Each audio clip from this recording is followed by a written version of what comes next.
சூட்டு வாசம் அடிச்சதே அப்படிங்கிற ஃபாரஸ்ட் ஆஃபீஸர்ஸ் எல்லாம் வந்து தங்கியிருப்பாங்க. இதில் காடுகளில் வந்து செக் போஸ்ட் மற்ற எல்லாம் தங்கியிருக்கிறப்போ வந்து வழி தவறி அந்த தவறக்கூடிய அந்த சூழ்நிலைகள் வந்து என்ன பண்ணுறதுன்னு தெரியாமல் திகைக்கிற ஒரு நேரத்தில் வந்து ஒரு விசில்ஸ் அந்த விசில்ஸ் தான் வரும். அந்த விசுவாசம் தான் கேட்குது. சரி. அது புலி கீழே கொண்டுட்டு போய் விடுது. ஓ, இல்லைன்னா மலை உச்சிக்கு போயிடுது. நடக்கக்கூடிய வினோதமான ஒரு சத்தம், வினோதமான மணி ஒளி, தலையை வெட்டி உடம்பு தனியாக தலை தனியாக ஒரு விஷயத்திற்கு உயிருக்கு பயந்து ஒருத்தர் வச்ச ஸ்தாயில் அலற மாதிரி ஒரு கிட்டத்தட்ட ஒரு 6.5 அடி உயரம். அப்போ இது அவங்க என்ன பண்ணுறாங்க, அந்த இடத்துல ஏதோ புதையல் இருக்குது. வணக்கம். ஈரோடு மாவட்டம் சத்தியமங்கலத்தில் உள்ள அடர்ந்த காடுகளுக்குள் இருந்து கொண்டு இந்தியாவையே அலற வைத்தவன் சந்தன கடத்தல் வீரப்பன். 6000 சதுர கிலோமீட்டர் பரப்பளவு கொண்ட 3 மாநிலங்களின் எல்லையை தொட்டு கொண்டிருக்கின்ற ஆபத்து நிறைந்த காட்டுக்குள் 36 ஆண்டுகளாக ராஜாங்கம் செய்து கொண்டிருந்தான் வீரப்பன். எந்த நேரமும் அந்த காட்டுக்குள் துப்பாக்கி சத்தம் கேட்டுக்கொண்டே இருந்தது. 2000க்கும் மேற்பட்ட யானைகளையும் 150க்கும் மேற்பட்ட மனிதர்களையும் கொண்டு குவித்து சத்தியமங்கலம் காட்டிற்குள் இரத்த கரை படிந்த சரித்திரத்தை எழுதி கொண்டிருந்த வீரப்பன் 2004ஆம் ஆண்டு அதிரடிப்படையால் சுட்டு கொல்லப்பட்டார். சத்தியமங்கலம் காட்டிற்கும் வீரப்பனுக்குமான தொடர்பு அவன் இறந்த பின்பும் முடிவடையவில்லை. இப்பொழுது அந்த காட்டு பகுதியில் வீரப்பன் ஆவியாக அலைந்து கொண்டிருப்பதாக அந்த பகுதி மக்கள் சொல்லுகின்றார்கள். வீரப்பன் தேடி வைத்த பெரும் புதையலை வெள்ளை குதிரையிலிருந்து அவன் பாதுகாப்பதாகவும் அங்குள்ள மக்கள் பலவிதமாக பேசிக் கொண்டிருக்கின்றார்கள். அதையெல்லாம் கேட்கும்போது மிகப்பெரிய அமானுஷ்ய சக்தி வீரப்பன் மூலம் ஆவியாக அங்கே அலைந்து கொண்டிருப்பதாக தெரிய வருகின்றது.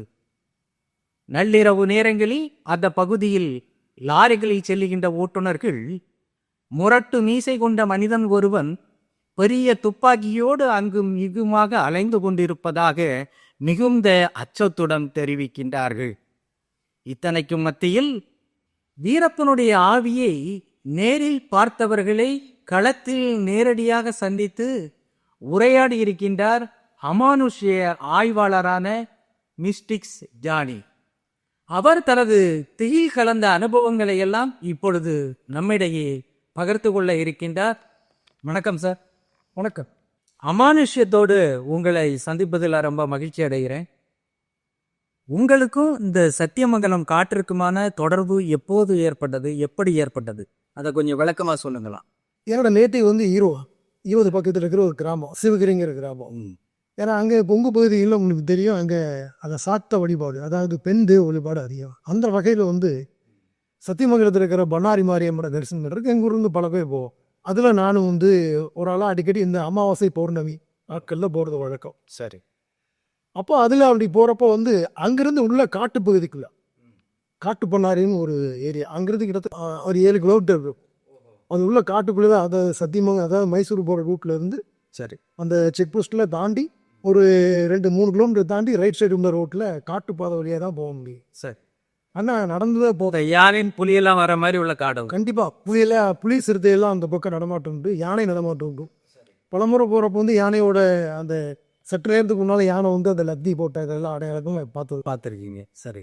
அந்த காட்டு பண்ணாரி கோயிலுக்குள்ள போகிறப்போ தான் வந்து அங்கே நாங்கள் ரெகுலராக அந்த அமாவாசை பௌர்ணமிக்கு போகிறதுனால அங்கே பூஜை பண்ணுறவங்க, அங்கே ரெகுலராக வர்றவங்களோட வந்து ஏன்னா ஒரு மாதத்தில் 2 முறை போகிறப்போ, ஒரு 4-5 மாதத்தை தொடர்ந்து போகிறப்போ சில ஒரு பழக்கம் ஏற்பட்டு. ஓ சரி. அவங்க மேலே அந்த தலைமலை ஃபாரஸ்ட்டு சரி. மேலே அதாவது கிட்டத்தட்ட வீரப்பன் தங்கியிருந்த காட்டு பகுதிகளை சேர்ந்த மக்கள் சேர்ந்த மக்கள் அவங்க அங்கே வழிபாட்டுக்கு அவங்களும் அமாவாசை பௌர்ணமிக்கு வருவாங்க. அப்படி அவங்களோட ரெகுலராக வர்றவங்க வந்து அவங்களோட பழக்கவழக்கம் ஏற்பட்டு சரி. அவங்க இந்த ஆதிக்குடி அங்கே மலைப்பகுதியில் வாழ்கிறவங்க மலைவாழ் மக்கள் சோழகர்கள் அப்படின்னு சொல்லி அவங்க சரி. சரி. அவங்கள வர்றப்போ அவங்க வெள்ளந்தியான, அவங்களுக்கு நகர்ப்புற நாகரிகம் பெருசாக தெரியாது. சரி. நம்மளோட யதார்த்தமாக பழகக்கூடிய நபர்கள் யதார்த்தமாக பழகிறப்போ வந்து எனக்கு வந்து வீரப்பன் பற்றி கேட்கலான்னு ஒரு ஆர்வம். சரி, நான் வீரப்பன் 2004 என்கவுண்டர் சரி அப்படிங்கிறப்ப அதை பற்றி பேசுகிறப்போ அங்கே பூஜை பண்ணுறவங்கலாம் வந்து கொஞ்சம் பழக்கம் ஏற்பட்டோடனே அவங்கள்ட்ட பேசுகிறப்போ அவங்க வந்து அவங்க சொன்னாலும் புதுசாக இருக்கும். சரி. ஏன்னா அவங்க பூஜை பண்ணுறவங்க வந்து ஆவியாகவே வீரப்பன் அங்கே காட்டில் இருக்கிறதா சொன்னீங்க. எனக்கு ஒரு ஏன்னா அமாவாசை இசைகள் நமக்கு ஒரு ஆர்வம் இருக்கதால இது ஒரு புதுசாக இருந்தது. சரி அப்போ அவங்களுக்கு கேட்குறப்போ அவங்க கதகதையே சொன்னாங்க. சரி. இந்த வீரப்பனுக்கும் அந்த காட்டு பண்ணாரியம்மன் கோயிலுக்கும் என்ன தொடர்பு? அந்த அந்த காட்டுப்புற நம்ம பண்ணாரியம்மன் கோயில் முன்னால் வந்து ஒரு கல்லாலான தீபஸ்தம்பம் ஒன்று இருக்கு. அது வந்து வீரப்பன் கொடுத்து தான் அந்த பூஜை பண்ணுறது சொன்னாங்க. சொல்லிடுறாங்க. ஆமாம் சொன்னாங்க. அது நல்லா ஒரு கிட்டத்தட்ட ஒரு 6 அடி இருக்கும். சரி. லைனாக தீபம் திரி போட்டு தீபம் ஏற்றி வைக்கிற மாதிரி. அப்படின்னா வீரப்பன் அடிக்கடி அந்த கோயிலுக்கு வந்துட்டு போறது மாதிரி சூழ்நிலை இருந்ததாங்க. ஆமாம் அங்கே முதல்ல அது இருக்கிறப்போ வந்து அங்கே வந்து அவங்க வர்றது வந்து அப்படின்னு அங்கே பூஜை பண்ணுறாங்க. சொல்ல நேரடியாக எங்கிட்ட சொன்ன விஷயம். நீங்க இந்த அமாவாசை பௌர்ணமிங்கிறத அடிக்கடி சொல்றீங்க. அதுக்கும் அமானுஷ்யம் தாவி இது மாதிரி விஷயங்களுக்கும் அமாவாசை பௌர்ணமிக்கு என்ன தொடர்பு இருக்கு? இருக்கு கண்டிப்பாக இருக்குது. ஏன்னா ஆவியல ஆராய்ச்சினாவே வந்து பெரும்பாலும் இந்த அமாவாசை பௌர்ணமி நாட்களில் தான் வந்து அவங்க செலக்ட் பண்ணுவாங்க. சரி. அதுக்கு வெவ்வேறு காரணங்கள் இருக்குது. இருந்தாலும் வந்து அந்த இதில் வந்து மனித முயற்சிகள் இல்லாமல் வந்து இதர சக்திகளோட அந்த நடமாட்டத்தை வந்து தெரிந்து கொள்ள முடியும். அது பொதுவான ஒரு விதிமுறை. இது உலகம் முழுக்க இருக்கக்கூடிய விதிமுறை. ஓஹோ. ஆனால் காட்டுப்பண்ணாரி கோவிலில் வந்து அந்த அட்மாஸ்பியர் வந்து கம்ப்ளீட்டாக வந்து காடு, எந்த விதமான மனித நடமாட்டமும் இல்லை. சரி.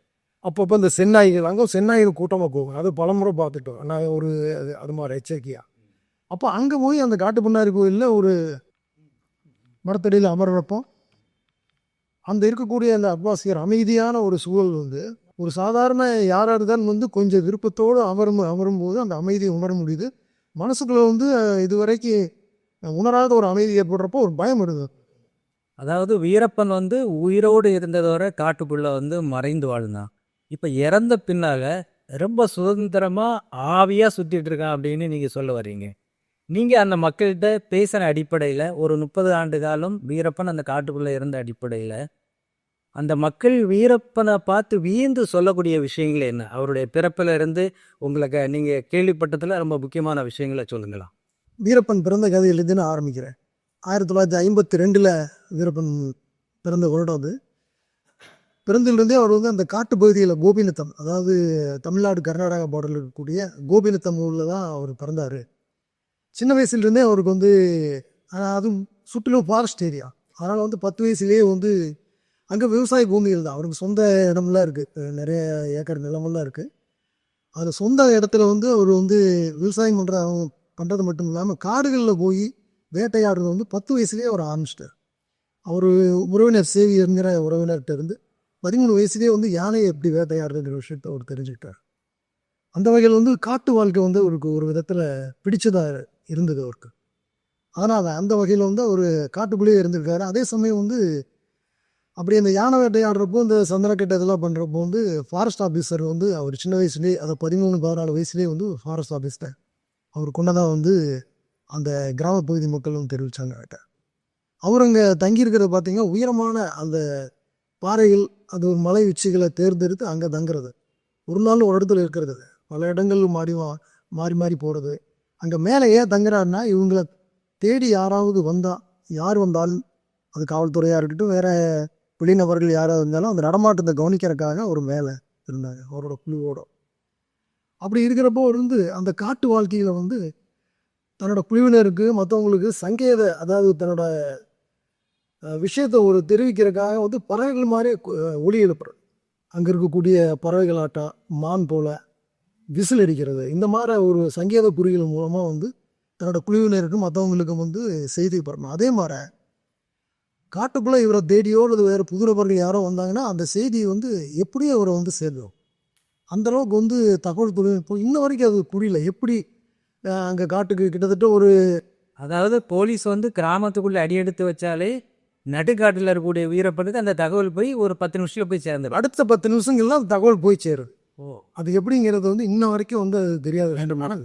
ஆனால் இது வந்து அந்த அந்த விசில் ஒலி, அந்த விலங்குகளோட ஒலி, அந்த வகைகளில் அவங்க, அதாவது வீரப்பன் விசில் அடிக்கிறது கூட ஏதோ ஒரு குயில் கூவுறது மாதிரியே ஒரு மான் சத்தம் மாதிரியே அது ஒவ்வொன்றுக்கும் ஒவ்வொரு தகவல் அர்த்தம் இருந்ததோ இருந்தது. ஆமாம் ஆமாம், அதை அங்கே சந்தித்து பேசின அந்த பழங்குடி மக்கள் வந்து சொன்னது அந்த விலங்குகளோட ஒளியில் தெரிஞ்சுக்கிறது மட்டும் இல்லாமல் அதை வந்து தன்னோட குழுவினருக்கு வந்து செய்தியை பரிமாறுறதுக்காக ஒரு நபர் வந்தால் வேறு மாதிரி, புது நபர் வந்தால் வேறு மாதிரி, போலீஸ் வந்தால் வேறு மாதிரி, உணவு வந்தால் வேறு மாதிரி, உணவுப் பொருள் வந்தால் வேறு மாதிரி, அப்படி கொடுக்குறப்ப வந்து அவங்க விழிப்புணர்வு அடைஞ்சு தயார் நிலையில் இருக்கிறாங்க. இருந்த அப்படி தான் வந்து அவங்க வந்து தகவல் பரிமாற்றத்தை வந்து அப்படி வச்சுக்கிட்டாங்க. அவங்க குழுவினரை சேர்ந்த நபர்களை தவிர வேறு யாருக்குமே தெரியாத வகைகளில் தகவல் பரிமாற்றத்தை நடத்தினனால தான் 30 வருடங்களுக்கு மேலே வந்து அந்த காட்டுப்பகுதியை வந்து அவனால் கட்டி காக்க முடியுது. கடைசியில் வந்து கிட்டத்தட்ட வந்து ஆயிரக்கணக்கான யானைகள், ஆயிரக்கணக்கான டன் சந்தன கட்டைகள் எல்லாம் வந்து வெட்டி கருத்துனதான் வந்து ஒரு மேலே புகார்கள் நிறையா வந்து அப்புறம் தான் அது அடுத்து நடந்த கதையை உங்களுக்கு தெரியும். 2004 வந்து அவர் வந்து என்கவுண்டர் பண்ணப்பட்டார் அப்படிங்கிறதுல எல்லாம் தெரிஞ்ச விஷயம். பண்ணாரியம்மன் கோயிலில் நீங்கள் ஒரு அமாவாசை இரவில் உங்களை சந்தித்த ஒரு நபர், அந்த சோழகர் பழங்குடியினத்தை சேர்ந்தவர் வந்து ஒரு முரட்டு மீசையோட ஒரு மனிதர், உயர்ந்த மனிதர், ஒரு துப்பாக்கியோடு அங்குமாக அலைவது மாதிரி நான் பார்த்தேன்.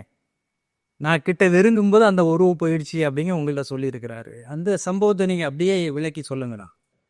வீரப்பன் தேடுதல் விஷயத்தில் வந்து அவங்களுக்கு ஒரு முற்றிலும் வந்து ஒரு நெகட்டிவாக இது நம்மளுக்கு தேவையா அப்படிங்கிற மாதிரி ஒரு எண்ணம். அந்த எண்ணத்தினோட தாக்கத்தின் விளைவு அவங்களுக்கும் மனசில் ஆழமாக பதிச்சிருக்கிறதா நான் நினச்சேன்.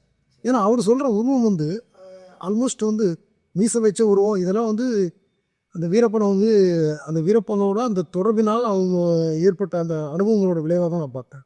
ஆனால் அவர் வந்து ஆவின்னே சொல்லிட்டாரு. ஆவிதான் நான் வந்து பார்த்தது வந்து என் பயமாக இருந்தது. தூரத்து பார்க்கறதுக்கு நான் ஒரு வித பயத்தோடு தான் இருந்தேன். ஆனால் சட்ட நேரத்தில் அது காட்டுப்பகுதிகளை மறைஞ்சிருச்சு அப்படின்னு அவர் சொல்கிறார். இது ஒரே நாள் பார்த்ததா இல்லை திரும்ப திரும்ப மற்றவர்கள் இது பார்த்துருக்காங்க? திரும்ப திரும்ப வேறு நபர்களும் பார்த்துருக்காங்க. இது சொன்னவரும் ஒரு பெரிய உரையிட்ட. அதே மாதிரி கூட இந்த மற்ற சின்ன வயசு ஆட்டு கூட வந்து அவங்கள வந்து ஆமாம் எங்களுக்கு கூட வந்து, ஆனால் அவங்களுக்கு அவங்களோட அனுபவம் வேறு மாதிரி இருந்தது. அவங்க வந்து திடீர்னு ஏதோ தொப்பு விழுவுற சவுண்டு மாறேன், சரி மரத்துலேருந்து ஏதோ ஒரு விழுவுற சவுண்டு மாறேன், காடு உள்ளுக்குள்ளே நடக்கிற போது ஒரு அலறல் சவுண்டு. அவங்க சொல்கிறதெல்லாம் இப்படி ஒரு ஆனால் ஆக மொத்தத்தில் காட்டுக்குள்ளே வந்து பகலாக இருந்தாலும் கூட வந்து ஏன்னா பகல்லையே அங்கே வந்து எந்த சவுண்டுமே இருக்காது. நம்ம நகர்ப்புற சத்தங்கள் எதுவுமே இருக்காது. பறவைகளோட சவுண்டு, எப்போவாவது இந்த யானையோட பிளிகள் அல்லது புலியோட உருமல் இந்த சவுண்டு தான் கேட்கும். இதுக்கு இடையில அந்த அமைதிக்கு இடையில வந்து அவங்க வந்து அந்த ஒரு விதமாக அமானுஷத்தை வந்து அவங்க உணர்ந்துருக்குறாங்க. அதை வந்து என்கிட்ட அவங்க சொல்கிறோம்னு அப்படிதான் நான் புரிஞ்சுக்கிட்டேன். கிட்டத்தட்ட நீங்கள் ஒரு முடிவுக்கு வந்துட்டீங்க. மற்றவங்களெல்லாம் சொல்கிறத வச்சுட்டு வீரப்பனுடைய ஆவி சத்தியமங்கலம் காட்டு பகுதிகளில் அலைஞ்சிட்டு இருக்கு அப்படிங்கிற முடிவுக்கு அந்த மக்கள் வந்திருக்காங்க. அந்த மக்கள் வந்து நீங்களும் அதை கிட்டத்தட்ட நீங்கள் அதை தெரிஞ்சு ஆமாங்கிற ஒரு தெளிவான இதுக்கு வந்துட்டு. இல்லை, அதுக்கு ஒரு காரணம் இருக்குது. ஏன்னா இப்போது பொதுவாக வந்து நிறைவேறாத ஆசைகளோடு இருந்தவங்க வந்து ஆய்வாங்கன்னு பொதுவாக சொல்லுவாங்க. அது மாதிரி வந்து காட்டுக்குள்ளே வந்து அவ்வளோ காட்டையே ஒரு கட்டி ஒரு ராஜாவாட்ட இருந்து ஆண்ட ஒருத்தன் 30 வருடங்களுக்கு மேலே கட்டுப்பாட்டில் வச்சுருந்த ஒருத்தன் வந்து சடன் டெத்து உடனடியாக வந்து மரணம் அடைகிறப்ப வந்து அவனோட அந்த நோக்கங்கள், அவனோட அந்த தைரியம், வீரம், அந்த கோபம், அந்த ஒரு தார்மீக உணர்வுலாம் வந்து ஓவராலாக டக்குன்னு வந்து மறையா. இப்போ வீரப்பனுடைய ஆவி இருக்கிறத நீங்கள் தான் நம்ப வருவீங்க. சத்தியமங்கலம் காட்டு பகுதியை கடந்து செல்லக்கூடிய வாகனங்கள் ஏராளமாக இருந்துகிட்ருக்கு. குறிப்பிட்டு சொல்லும்போது நிறைய லாரிகள் இரவு நேரங்களில் கடந்து போயிட்டுருக்கு. அதில் குறிப்பிட்ட கொண்டை ஊசி வளைவில் வீரப்பனுடைய ஆவியுடைய தாக்கம் ரொம்ப இருக்கிறதா பலரும் சொல்கிறதா நீங்கள் குறிப்பிடுறீங்க. அது எந்த கொண்டை ஊசி வளைவு, அதை பற்றி விளக்கமாக சொல்லுங்கள். மொத்தம் 27 கொண்டை ஊசி வளைவு இருக்குது. அந்த தேசிய நெடுஞ்சாலை 948 அதுதான் தேசிய நெடுஞ்சாலை. அதுவும் திம்பம் அதான் மேலே மலைக்கு போகிறோம். அதாவது வந்து சத்தியமங்கலத்துலேருந்து மைசூர் போகிற ரூட். அது கோயம்புத்தூர்லேருந்து ஆரம்பிக்குது அந்த நெடுஞ்சாலை. சரி, அந்த நெடுஞ்சாலையில் தான் வந்து கிட்டத்தட்ட 27 கொண்டை ஊசி வளைவுகள். அது வந்து ரொம்ப கஷ்டம். அது அந்த டேர்னை வந்து ஒரு வண்டி நிறுத்தாமல் திருப்ப முடியாது. நிறுத்தி தான் திருப்போம். ஆமாம், நிறுத்தி தான் திரும்பி போகிறோம். ஆனால் அவர் அந்த வீரப்பன் நடமாடிய பகுதிகள் அப்படிங்கிறனால ஒரு சிலர் அந்த இடத்துல கொன்னதாகவும் வந்து அந்த மக்கள் சொல்கிறாங்க.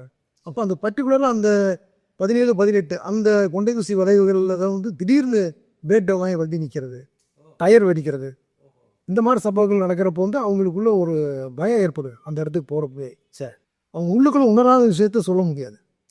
அந்த இடத்துல அந்த சம்பவம் ஏன் நடக்குது அப்படிங்கிறப்போ வந்து அப்போ வந்து ஏதோ ஒரு சம்திங், ஏதோ ஒரு விஷயம் அங்கே இருக்குது அந்த இடத்துல அப்படிங்கிற முடிவுக்கு தான் நானும் வர வேண்டியதாக இருக்குது. இல்லை, இதில் இன்னொன்று என்னென்னா அந்த இடத்துல வந்து இப்போ வந்து ஆக்சிடென்ட்ஸ், அந்த இதில் வந்து அது ஆக்சிடெண்ட் ஆகி உள்ளே வந்து அதாவது சூசைட் பண்ணிக்க போகிறவங்க, மலைப்பாதையிலேருந்து வாகனம் கவிழ்றது, அப்புறம் பிரேக் டவுன் ஆகி கீழே விடுறது, இந்த மாதிரி வந்து இயற்கைக்கு மாறான மரணங்கள் அங்கே நடந்தனால அது அந்த அந்த அந்த ரூட்டோட ஒரு அமானுஷ்யத்தன்மையை அது வந்து அதிகப்படுத்துது.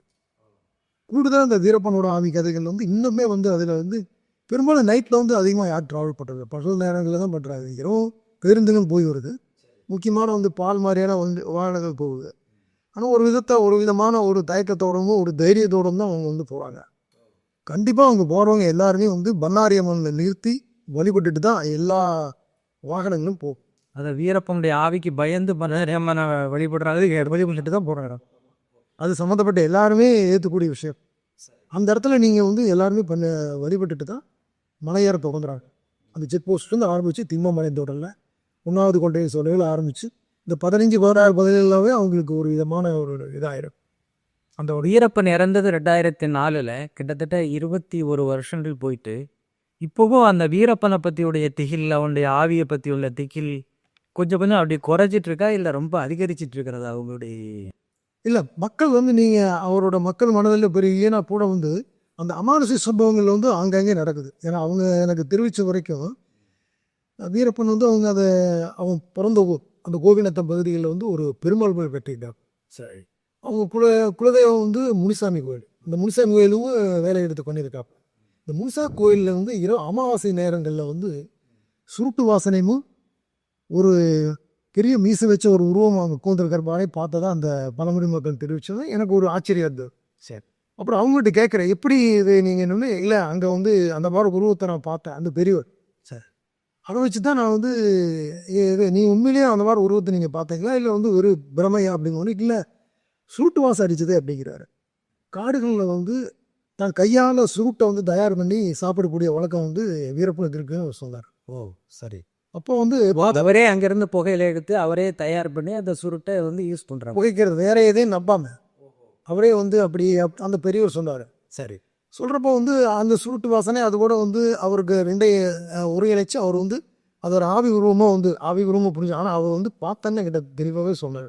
ஒரு ஆவி இருந்து சிகரெட் போதிக்கிற அதாவது ஆவி உருவம் மனுஷம் அது சுருட்டு புகைக்கிறது வாசம் அடிது. அந்த வாசனை ஃபுல்லாக அடிக்கிற வரி அப்படின்னு சொல்கிறார். சரி, அந்த நேரத்தில் அந்த காட்டுப்புடைய தன்மை எப்படி இருக்கு? அந்த உணர்கிற நேரத்தில் வேற மாதிரியான சூழல் எப்படி இருக்கு? ஒரு திகில் இருக்கா? மாலை நேரம் ஒரு சாயந்தரம் ஒரு 6-7 மணிக்கு மேலே தான் அந்த கோயில் பக்கம் போகிறவங்க, அந்த வழியாக போகிறவங்க, ஆடு மாடு மேய்ச்சிட்டு வர்றவங்க, சரி, எல்லாம் வந்து அந்த இடத்துல வந்தோடனே வந்து அது ஒரு வழக்கத்தோட ஒரு நிசப்தமாக அங்கே உணர்வாங்க. அந்த இடத்துக்கு கிராஸ் பண்ணி போகிறப்போ அப்படி உணர்றப்போ வந்து அந்த இடத்துல என்ன அப்படின்னாக்கா அந்த கோயில் வழியாக அந்த ஒத்தடி பாகம் முதல்ல வர்றப்போ அப்படி வர்றப்போ தான் வந்து அவங்களுக்கு வந்து அந்த கோயிலை யாரோ அமர்ந்திருக்கிற மாதிரி சூட்டு வாசம் அடிக்கிறப்போ வந்து அவங்க எச்சரிக்கையாகிறப்போ வந்து கொஞ்சம் பயத்தோடு தான் வர்றாங்க.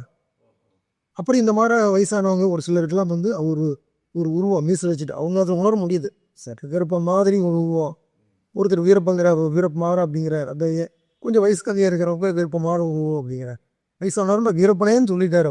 அந்த ஆவி வந்து அவங்கள பயன்படுத்துறது, ஒரு அச்சுறுத்துறது மாதிரி இது இருக்கா, இல்லை ஒரு வழிகாட்டுறது மாதிரி இருக்கா, எப்படி இருக்கு? இல்லை, அது அமைதியாக உட்காந்துருக்கு. அவங்களோட கருத்துப்படி அமைதியாக உட்காந்துருக்கு. சுருட்டுவா சரிக்குது. இப்போ இதுக்கப்புறம் மீதியாக அவங்க வந்து அவங்களோட உணர்வுகள் வந்து எப்படி இருக்கு, நம்ம அந்த அமைதியான ஒரு சூழ்நிலையில் ஒரு அமானுஷமான ஒரு உருவம் அந்த இடத்துல எந்த விதமான தொடர்பு இல்லாமல் ஒரு சூட்டு வாசம் இருக்கிறப்போ வந்து அவங்களோட மனநிலை எப்படி இருக்குன்னு நினச்சி பாருங்க. அந்த இடத்த விட்டு உடனடியாக நம்ம கிளம்பி போகணும், ஒரு வித பீதியோடு தான் வந்து அங்கே போகிறாங்க. அப்படி வரவங்களுக்கு வந்து அடுத்த நாள் வந்து உடல்நலம் பாதிக்கப்படுது. அதை அவங்க சொன்னது, உடல்நிலை ஏதோ ஒரு விதத்தில் பாதிக்கப்படுது, ஏதோ ஒரு பிரச்சனை இருந்தது, கீழே வந்து காயமற்று ரத்த காயம் ஏற்பட்டுது. இதெல்லாம் தான் அவங்களுக்கு வந்து ஒரு பயத்தை வந்து ஏற்படுது. வீரப்பன் பதுக்கி இருந்த அந்த குகைகள், ஓடைகள், அந்த பகுதிகளுக்கெல்லாம் இப்போ நிறைய பெண்கள் விறகு சேகரிக்கிறதுக்காகவும் தேன் சேகரிக்கிறதாகவும் போயிட்டு இருக்காங்க. அந்த மாதிரியான பெண்கள், தனிப்பட்ட பெண்களோ குழுக்களாக சேர்ந்தவர்களோ இந்த மாதிரி வீரப்பனுடைய ஆகிய பார்த்ததாக உங்கள்கிட்ட பதிவு பண்ணியிருக்காங்களா? கண்டிப்பாக பண்ணியிருக்காங்க. அது காட்டுப்பண்ணாரி கோயிலில் வந்து ஒரு பழங்குடியின பெண், அதாவது ஒரு நடுத்தர வயது உண்டு, அவங்க இந்த காட்டில் வந்து இந்த விறகு எடுக்க போகிறது, அந்த ஓடை பகுதியிலெல்லாம் வர்றப்போ வந்து ஒரு விசித்திரமான சவுண்டு, மர்ற சவுண்டு கேட்குறோம். ஆமாம். அப்புறம் பார்த்தீங்கன்னா ஒளிப்பிழம்புமாறு ஒரு லைட் அப்படியே தானாக மிதந்து போடுவாங்க. அப்படி அவங்க பார்த்தோன்னே அவங்களுக்கு எல்லாமே புதுசு. அவங்க வந்து லேடிஸ் அப்படியே காட்டில் அவங்க அதுவரை அப்படி பார்த்தது இல்லை, அது வரைக்கும் பார்த்து வேண்டிய. சரி, அதுக்கும் வீரப்பனுக்கு என்ன முடிச்சு எதுவும் போட முடியுமா? சார், அவங்க என்னன்னா இது வந்து அந்த ஏரியா எல்லாம் வந்து வீரப்பனோட நடமாட்டம், வீரப்பன் தங்கியிருந்த பகுதிங்கிறப்ப வந்து இருந்தாலும் வந்து காட்டுக்குள்ள அவனோட இன்னும் ராஜாங்க இருக்கு அப்படிங்கிற மாதிரி அவங்க அதை ஃபீல் பண்றாங்க. சத்தியமங்கலம் காட்டுப்பகுதிக்குள்ள வனத்துறை அதிகாரிகளும் காவலர்களும் நிறைய வீடுகள் கட்டிட்டு இருக்கிறாங்க. அவங்களுடைய கண்களுக்கு இந்த வீரப்பனுடைய ஆவி ஏதாவது தென்பட்டு அதனுடைய நிகழ்வுகள் ஏதாவது நடந்திருக்குதா? ஆமா, அங்க வந்து ஃபாரஸ்ட் ஆஃபீஸர்ஸ் எல்லாம் வந்து தங்கியிருப்பாங்க. ஏன்னா காடுகளில் வந்து செக் போஸ்ட் மற்ற எல்லாத்துல தங்கியிருக்கிறப்ப வந்து அவங்க அனுபவம் என்னன்னா, நைட்டில் வந்து யாரோ நடமாடுற மாதிரி ஒரு சவுண்டு சார், கதவை தட்டுற மாதிரியோ வராந்தால யாரும் நடக்கிற மாதிரியோ ஒரு சவுண்டு. அவங்களுக்கு சரி என்னென்னு கதவை ஓப்பன் பண்ணி பார்த்தா யாரும் இருக்க மாட்டேன். சரி. அந்த நடமாடக்கூடிய சத்தம் எல்லாமே வந்து அந்த வீரப்பனோட சத்தத்தை அந்த சிரம் வர்றப்ப எப்படி வந்ததோ அது மாதிரி ஒரு இது பண்ணுற மாதிரி அவங்க வந்து தகவல் வந்து தெரிவிச்சுக்கிட்டேன். மலைவாழ் மக்கள் இப்பவும் காடுகளுக்குள்ள போயிட்டு இருக்காங்க, விறகு வெட்டுறதுக்கும் தேன் சேகரிக்கிறதுக்காக. அந்த காடு அவ்வளவு 6000 சதுர கிலோமீட்டர் பரப்பளவில் இருக்கக்கூடிய அந்த மிகப்பெரிய காட்டில் அந்த மலைவாழ் மக்கள் சில நேரங்களில் வழி தவறுத்தி செல்லும்போது வீரப்பன் தன்னுடைய தகவல் பரிமாற்றத்திற்கு வைத்துக்கிட்ட ஒரு விசில் சத்தம் கேட்குது. அந்த விசில் சத்தத்தை அவங்களுக்கு ஒரு விழிப்புணர்வை உருவாக்குது. அதனால அவங்க வந்து சரியான பாதையை கண்டுபிடிக்க முடியுது. இப்படி வீரப்பனுடைய ஆவி மலைவாழ் மக்களுக்கு நல்லது பண்ணிட்டு இருக்குன்னு ஒரு கருத்து இருக்கு. இது உங்களுடைய ஆய்வுக்கு என்ன மாதிரி முடிவுக்கு வர்றீங்க? இல்லை, இதை அங்கே நான் கேட்டப்போ அவங்க சொன்னது, காட்டுப்பாய் அங்கே இருக்கக்கூடிய பெரியவங்கள, அதாவது விறகு வெட்ட போகிறவங்க, தேன் சேகரிக்க போகிறவங்க, அவங்களெல்லாம் வந்து ரூட்டு தெரிஞ்சு தான் போவாங்க. இந்த புதுசாக போவாங்க தெரியுங்களா, புதுசாக வந்தவங்க வந்து கிராமப்புறங்களே முதல்ல போகிறவங்க யாரோ, அதாவது கூட வர்றவங்க வழி தவறிடுவான். சரி. அதை தன்னோட காட்டுக்குள்ள ஈஸியாக தவறிடுவான். வழி தவறிடுவான். சரி. அப்படி அதாவது கிராமத்தை சேர்ந்த, அதாவது வந்து வேறு விதமான ஒரு மாட்டு நோக்கத்தோடு, அதாவது வந்து சந்தனக்கட்டை கட்டுறதுக்காகவோ விலங்குகளை மான்கள் போன்ற விலங்குகளை வேட்டையாடுவதற்காகவோ போகிற நபர்கள் தவிர கிராமத்து மக்களுக்கெல்லாம் வந்து அது வந்து ஒரு வழிகாட்டுதல், ஒரு விசில் சவுண்டு. அந்த விசில் அதான் வீரப்பன் இருக்கிறப்ப வீரப்பனை இவங்க நினைச்சுக்கிடுவாங்களோ, என்ன மாதிரி வழி தவறி போயிருக்கு, வீரப்பா எனக்கு வழிகாட்டு அப்படின்ற மாதிரி நினைப்பாங்களா? இல்லை, ஒருவேளை அப்படி கூட நினைக்கலாம். சரி. ஆனால் அவங்கள பொறுத்த வரைக்கும் அவங்க சொன்னது வந்து வழி தவறி அந்த தவறக்கூடிய அந்த சூழ்நிலைகள் வந்து என்ன பண்ணுறதுன்னு தெரியாமல் திகைக்கிற ஒரு நேரத்தில் வந்து ஒரு விசில் அந்த விசில் சத்தம் வருது. அந்த விசில் சத்தம் கேட்குது. சரி. அந்த விசில் அது காடே அதிர்றது மாதிரி கேட்குமா, இல்லை ஒரு மாதிரி ஒரு இசை மாதிரி சம்மந்தப்பட்ட நபருக்கு மட்டும் அது கேட்கு. அப்படியா? சம்மந்தப்பட்ட மெம்பருக்கு மட்டும் அந்த சவுண்டு. சரி.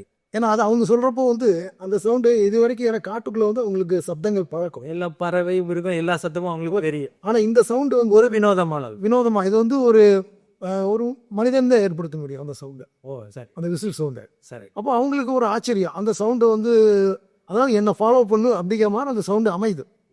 நல்ல ஏரியா அவங்க ஃபாலோ பண்ணுறப்போ வந்து அவங்க வந்து சரியான இடத்துக்கு வரலாம், வெளியே கிடையாது. அந்த கிராமப்புறத்துக்கு ஷார்ட்கட்டில் வந்து எப்படியும் வந்துடுறாங்க. இன்னொன்று சொன்னீங்க, தவறான கண்ணோட்டத்தில் உள்ள காட்டுக்குள்ளே வரக்கூடியவங்கள அந்த விசில் சத்தை என்ன பண்ணுறது? இந்த வேட்டையாடுறதுக்கு வர்றவங்கள வந்து சரி. இதில் வந்து என்னென்னா அவங்களுக்கு வந்து அந்த விசில் சத்தை அவங்களும் வந்து தனி அறியாமல் ஃபாலோ பண்ணுறாங்க.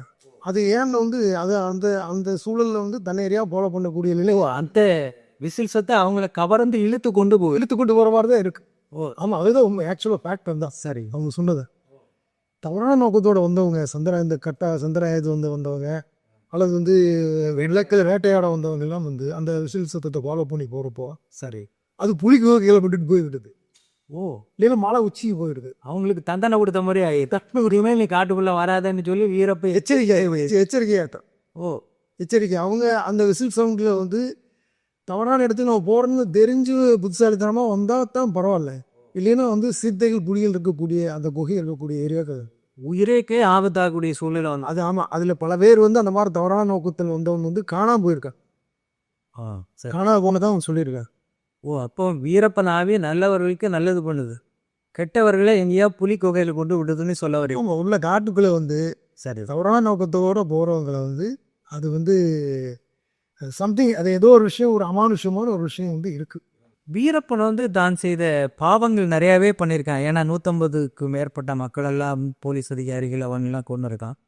அதனால் வீரப்பன் தன்னுடைய பாவங்களை போக்குறதுக்காகவும் சுற்றுப்பகுதியில் உள்ள மலைவாழ் மக்களுடைய நம்பிக்கையை பெறுவதற்காகவும் இந்த தாளவாடி பகுதியில் ஒரு பெருமாள் சாமி கோயிலை கட்டினதாகவும், அந்த கோயிலுக்கு வழக்கமாக உயிரோடு இருக்கும் போது நள்ளிரவு நேரங்களில் வந்து வழிபட்டதாகவும், இப்போதும் சூட்சும வடிவில் வந்து வழிபாடு பண்ணிட்டு இருக்கிறதாகவும் இந்த சோழகர் சமுதாயத்தை சேர்ந்த மக்கள் நிறைய பேர் உங்ககிட்ட சொல்லியிருக்காங்க. அதனுடைய உண்மைத்தன்மை என்ன? அதை இரவு நேரங்கள் பகல்ல வர்றது இல்லை. இரவு நேரங்கள் வந்து வழிபாடு நல்லினம் நேரம் இருக்கிறப்ப வந்து பெரும்பாலும் இரவு நேரங்கள், அதாவது இரவு நேரம்னா சொல்ற ஒரு 8-9 மணிக்குங்க. சரி. இரவு நேரங்கள் வந்து வழிபாடு பண்ணு தான் வந்து வீரப்பன் பண்ணணும். அவன் வந்து அவங்க பண்ணதான் சொல்றான். சரி.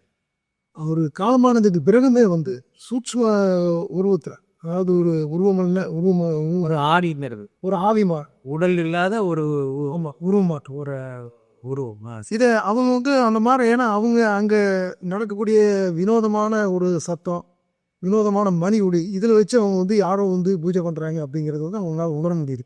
அவங்க வெளியில் வர அளவுக்கு யாரும் வரல. பயம், அவ்வளோ பயம். சரி. வரல அவங்க அந்த அளவுக்கு. அந்த அந்த சத்தத்தை வச்சு அந்த மணி ஒளி, அந்த உள்ள இருக்கக்கூடிய வேற உருவம் அதெல்லாம் ஒரு சூட்சும உருவமாட்டம், அந்த கோயிலை வளமாற எல்லாம் அவங்க.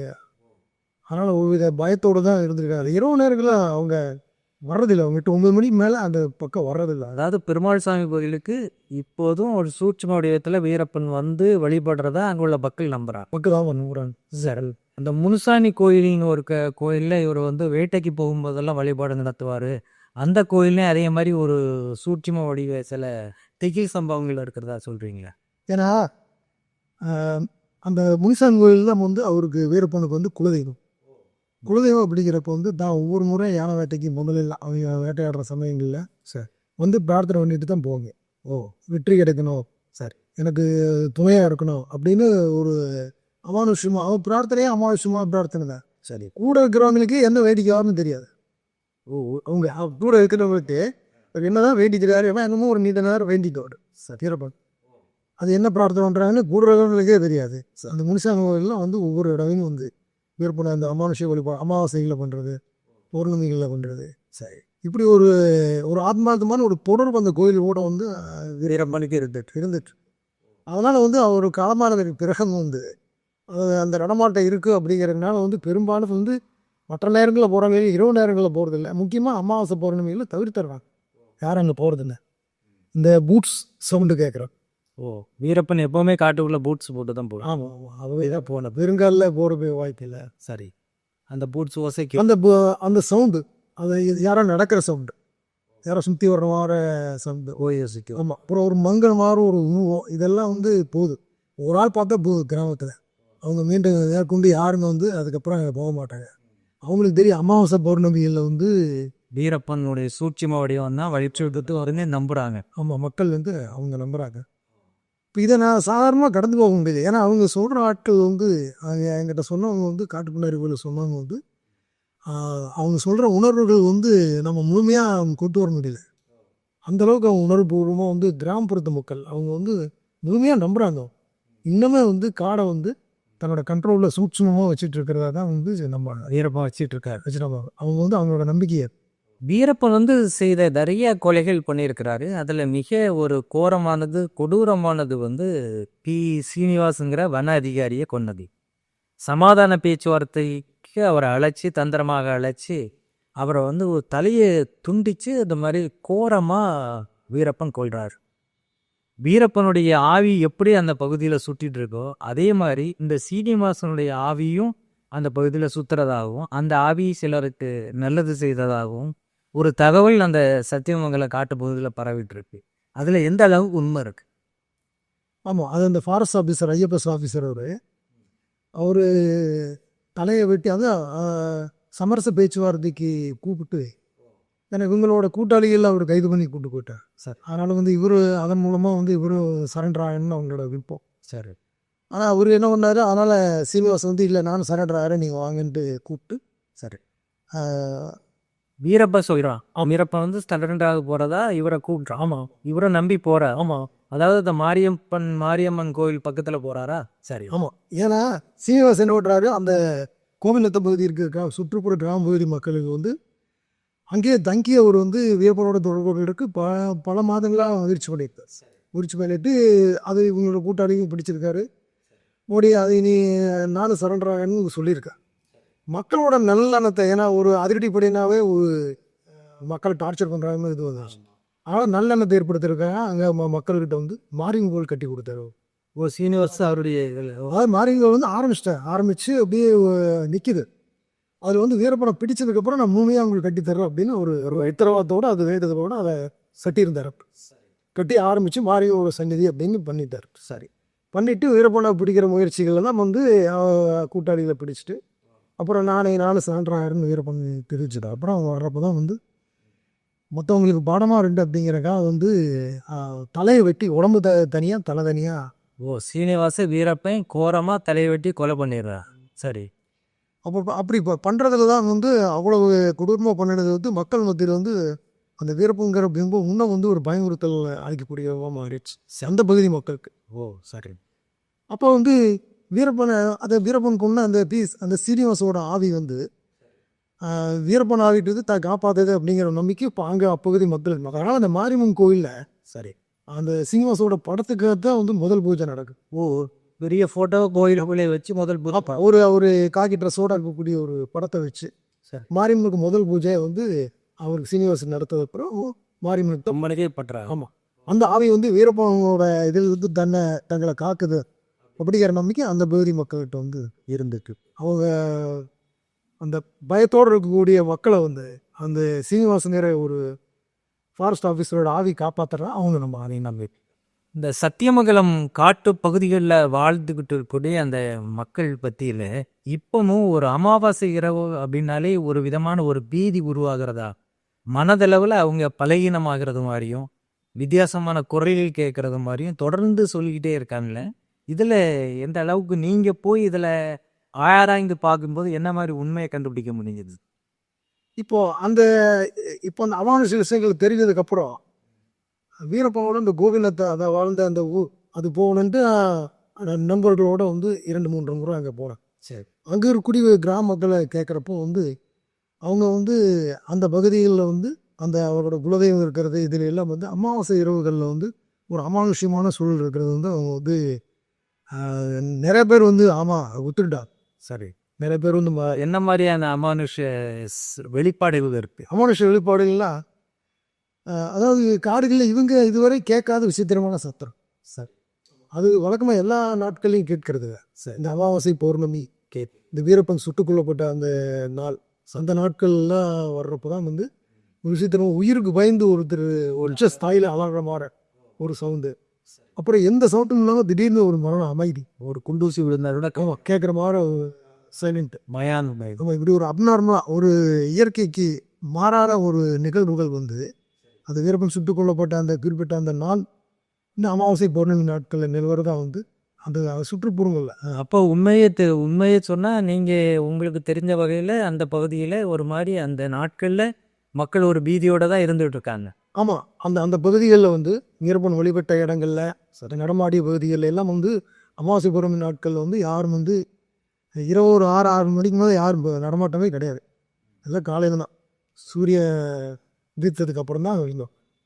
இந்த அரசு ஆவணங்களுடைய அடிப்படையில் வீரப்பன் வந்து சுமார் 2000 யானைகளை கொண்டு தந்தத்தை எடுத்திருக்கிறதா சொல்லப்படுது. அதுபோக கிட்டத்தட்ட ஒரு 10,000 டன் சந்தன மரங்களை வெட்டி கடத்தினதாகவும் சொல்லப்படுது. இப்படிப்பட்ட சூழலில் மொத்தம் பார்க்கும்போது அங்குள்ள மக்களே சொல்கிறதுல ஒரு 500 கோடி ரூபாய் மதிப்புள்ள தங்கத்தையோ ஒரு புதையலாக மாற்றி அதை வந்து காட்டுக்குள்ளே பூமியில் வீரப்பன் மறைச்சி வச்சிருக்கதாகவும் அந்த புதையலுக்கு அவன் இப்போவும் ஒரு ஆவி போல வந்து இருந்து ஒரு பாதுகாப்பு அளிக்கிறது மாதிரியும் ஒரு கதை பெரிய அளவில் பேசப்பட்டுட்டு இருக்கு. இதை பற்றி நீங்கள் விசாரித்த தகவல்லாம் என்ன சொல்லுது? சத்தியமங்கலம் அந்த உள்ள இருக்கக்கூடிய பார்டர் காடுகள், கர்நாடகா பார்டர் காடு, கோவிந்தத்தா, மாதேஸ்வரம் மலை பகுதியில் இருக்கக்கூடிய அந்த மலைவாழ் மக்கள் எல்லாம் நமக்கு கிட்டத்தட்ட ஒரு 500 கோடிக்கு மேலே இருக்கிற மாதிரி அவங்களோட தகவல் கேட்டுருக்காங்க. ஆமாம் தகவல். சரி அது எல்லாமே வந்து மறைவா, அதாவது வந்து சில குறியீடுகளை வரைஞ்சி அதாவது கீழே பூமி கடியில் வச்சு மேலே பாறையை வச்சு மறைச்சதாகவும், பாறை கடியில் மறைச்சி வச்சு பாறைகளுக்கு இடையில மறைச்சி வச்சதாகவும், கீழே புளி தோண்டி புதைச்சதாகவும் தகவல் தெரியும். இது எல்லாமே இன்ன வரைக்கும் எடுக்கலை.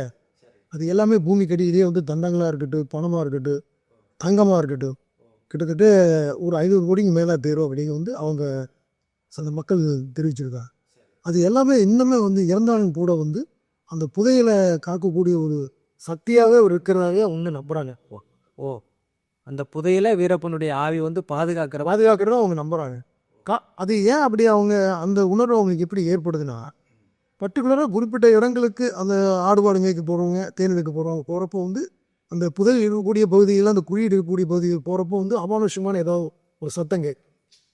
துப்பாக்கியை லாக் பண்ணுற மாதிரி சப்பு, மரத்து மேலே இருந்து தொப்புன்னு ஒரு ஏதோ ஒன்று கீழே விழுற மாதிரி சந்து, அங்கே ஒரு அப்நார்மலாக ஒரு சத்தத்தை அவங்க கேட்குறப்ப தான் அவங்கள மிரட்டி எச்சரித்து அங்கேருந்து விரட்டுறது மாதிரி ஒரு சம்பவம் நடக்கும். அந்த இடத்த விட்டு நம்ம கிளம்பணும் அப்படிங்கிற உணர்வு அதை ஏற்படுத்தும் அந்த நடக்கக்கூடிய சம்பவங்கள். ஓ, இதுல இப்படி இந்த உணர்வை அனுபவிச்ச பெண்களையும் ஆண்களையும் நீங்க சந்திச்சீங்க. ஆமாம் ஆமாம். ஓ, உணர்வுபூர்வமாக அங்கே அந்த பதட்டத்தோடு அதை அந்த வெளிப்படுத்த. பதற்றத்தை அந்த பகுதிக்கு நான் போகிறதே இல்லைங்க அப்படிங்கிறேன். அதெல்லாம் அவங்க தங்கி இருந்த ஏரியா. அங்கே வந்து ஒருவேளை அங்கே கீழே அப்படி ஏதாவது இருக்கட்டும். இதுலேருந்து இப்போ அதுலேருந்து நான் பிடிச்சிக்கிட்டேன் நான். ஓ, இது வந்து அங்கே ஏதோ ஒரு விஷயம் இருக்குது. ஆமாம், இப்படி ஏதோ ஒன்று விலை மதிப்பற்ற பொருட்கள் கூட இருக்க முடியும்னு இருக்கணும். இப்போ நீங்கள் இந்த புதையல் கதையை ரொம்ப திகிலோட விவரிச்சிங்க. கிட்டத்தட்ட ஒரு புதையல் இருக்கு, ஒரு 100 ரூபாய் கீழே கிடந்தா கூட அதுக்கு எவ்வளோ பகீரத பிரயத்தனம் பண்ணி ஒருத்தர் எடுத்துருவார். நீங்கள் சொல்கிற கணக்குப்படி பார்த்தா இப்போ கூட ஒரு தங்கத்தினுடைய விலை மதிப்பில் இப்போ கணக்கிட்டு பார்த்தா ஒரு 500 கோடி ரூபாய்க்கோ ஒரு 1000 கோடி ரூபாயோ அதுக்குள்ளே பணமோ தங்கமோ ஏதோ ஒரு புதையலை வந்து வீரப்பன் உழுப்பில் வச்சிருக்கிறதா தெரிய வருது. இவ்வளோத்தையும் தெரிஞ்ச பிறகு அந்த பகுதி மக்களால் எப்படி சும்மா இருக்க முடியும்? அவங்க ஒரு குழுவாக போயோ அதெல்லாம் அப்படி போய் தேடி ஏதாவது ஒன்று பண்ணியிருப்பாங்களே. அவங்களுக்கு அந்த வீரப்பன் ஆவி ஏதாவது மிரட்டல் விட்டுச்சா? போயிட்டு வந்தவங்க ஏதாவது கதிகலங்கி போயிருக்காங்களா? இப்படிப்பட்டவங்களை நீங்கள் சந்திச்சிங்களா? இல்லை. இப்போ என்னன்னா, எப்படி நான் புதையலுங்கிற ஒரு முடிவுக்கு வர்றேன்னா, அந்த பர்டிகுலர் இடத்துக்கு போகிறப்ப தான் வந்து ஒரு வித்தியாசமான ஒரு சவுண்ட் அவங்க கேட்குறது. திடீர்னு அந்த அட்மாஸ்பியரில் வந்து ரொம்ப திடீர்னு சைலண்ட் ஆகிறது, இந்த பூட்ஸ் சவுண்டு கேட்குறது, இந்த மாதிரி ஒரு அமானுஷ்யமான, அதாவது வந்து ஒரு அலறல், ஒரு திடீர்னு ஒரு அலறல் கேட்குது. அப்புறம் வந்து அவங்களுக்கு இந்த மாதிரி நடக்கிறப்ப வந்து அந்த இடத்த விட்டு நம்ம தள்ளி போயிடணும், ஓடணும்னு தள்ளி உடனே வருது. அவங்களுக்கு அந்த உணர்வு ஏற்பட்டு தான். சரி. இப்போ இவருந்து வந்து அவங்க வந்து அந்த இடத்துல வந்து அப்போ ஏதோ ஒரு புதையல் அங்கே இருக்குங்கிற ஒரு உணர்வு அவங்களுக்கு ஏற்படுது. சரி.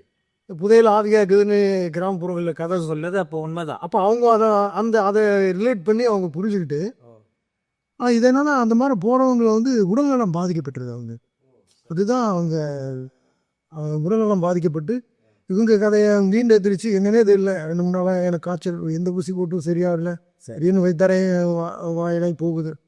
இப்படிப்பட்ட கதையில் ஒருத்தர் சொல்கிறப்போ அடுத்த தடவை அந்த ஏரியா பக்கம் ஆள் போகிறது. அப்போ இது அவங்க என்ன பண்ணுறாங்க, அந்த இடத்துல ஏதோ புதையல் இருக்குது, இயற்கையோட ஆவி வந்து பாதுகாப்பு அப்படிங்கிற ஒரு செய்தி வச்சு அவங்களுக்குள்ள பரவிடுது. அந்த அப்படி அடிப்படையில் தான் வந்து ஒரு விலை மதிப்புமிக்க பொருள், அது என்னவா எதுவாக வேணாலும் இருக்கலாம். சரி. அது புதையலுங்கிறப்ப விலை மதிப்புமிக்க பொருள் தான். அப்படி அவங்களோட கருத்து, அவங்களோட கருத்தை அவங்க வெளிப்படுத்தினாங்க.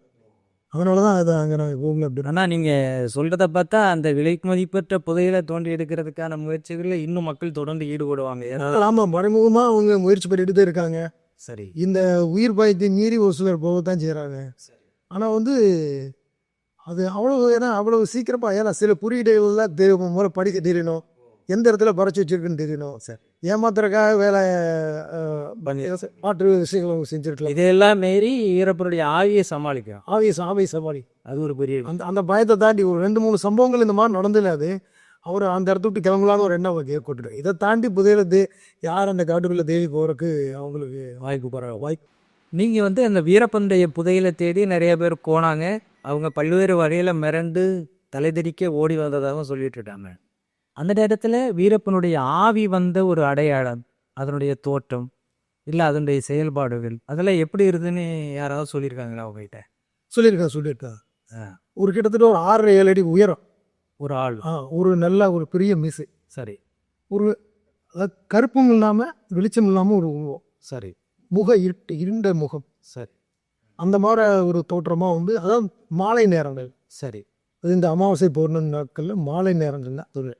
ஆமாம், அந்த மாதிரி ஒரு அப்படியே ஒரு மரத்துக்கிட்ட இருக்கிறதாகவும், அப்படியே திடீர்னு பார்க்குறப்போ வந்து மரத்துக்கு நேரம் மறைஞ்சிற மாதிரி. சரி. அந்த மாதிரி வந்து மலைவாழ் மக்கள் வந்து பார்த்துருக்காங்க சார், பார்த்தா வந்து சொல்லியிருக்காங்க. சரி. அடுத்தது இன்னொன்று, வெள்ளை குதிரையில் பெரிய மீசு வச்சு ஒரு உருவம் வந்து குதிரையில் வந்ததாகவும் பின்னால் அப்படியே காடுகளுக்குள்ளே சென்று மறைகிறதாகவும் அப்படி பார்த்ததாகவும் வந்து பெண்கள் வந்து சொல்லியிருக்கு சார். அப்போ இன்னும் இந்த அடிப்படையில் வந்து அந்த வீரப்பன் அப்படிங்கிற ஒரு பிம்பம் வந்து ஆவி நிலையை கடந்து ஒரு கிராம தேவதையாகவே மாறிட்டு தான் மக்கள் மத்தியில் ஒரு இது ஏற்பட்டிருக்கு. அவங்க அப்படி தான் நம்புகிறாங்க. அதாவது வந்து அந்த வீரப்பனோட அந்த காட்டை காக்கக்கூடிய ஆத்தரியாகக்கூடிய ஒரு பிம்பம் காவல் தெய்வமாக காவல் தெய்வமாக வந்து அது மக்கள் மத்தியில் வந்து அது ஏன்னா குதிரையில் வந்து முனிசாமி தான் வருவார், கற்பரசாமி வருவார்னு சொல்லுவாங்க. அது மாதிரி அந்த ஒரு தேவதை வந்து வீரப்பனோட அந்த அது அப்படியே அவங்க மக்கள் மனதிற்கு மாற்றம் பெற்றுச்சு அவங்களோட நம்பிக்கை. இது வந்து அப்படி தான் அந்த அமானுஷ்ய இதில் என்னோட முடிவுப்படி அமானுஷ்ய இதழ்படி வந்து மக்கள் மத்தியில் இருக்கக்கூடிய அந்த பிம்பம் வந்து ஒரு கிராம தேவதையாக வந்து மாறி வெள்ளை குதிரை ஏறி காட்டை பாதுகாக்குது அப்படிங்கிற ஒரு நம்பிக்கையில் தான் அந்த கிராம மக்கள் போய் இருக்கிறாங்க. வீரப்பன் இறந்து பல வருடங்கள் ஆனாலும் அவனுடைய அமானுஷ்ய சக்தி இன்னும் அந்த காட்டு பகுதியில் இருந்திருப்பதாக மக்கள் கூறி அங்கே செல்பவர்களை ஒருவித அச்சமான நிலைக்கு கொண்டு சென்று கொண்டிருக்கின்றார்கள். ஒரு கோரமான ஒரு கொடூரமான ஒரு மனநிலையை கொண்ட ஒரு கடத்தல்காரன் கிட்டத்தட்ட இப்பொழுது ஒரு காவல் தெய்வம் என்ற நிலைக்கு கொண்டு வந்திருக்கின்றார்கள். அதனால் வீரப்பனுடைய கதை இதோடு முடித்து விடாது. இன்னும் பல தலைமுறைக்கு பல விதங்களில் ஆவியாகவோ அமானுஷ்யமாகவோ அவனுடைய கதைகள் பேசப்பட்டு கொண்டே இருக்கும். தொடர்ந்து நாமும் அதை பற்றி பேசுவோம். நன்றி, வணக்கம். வணக்கம்.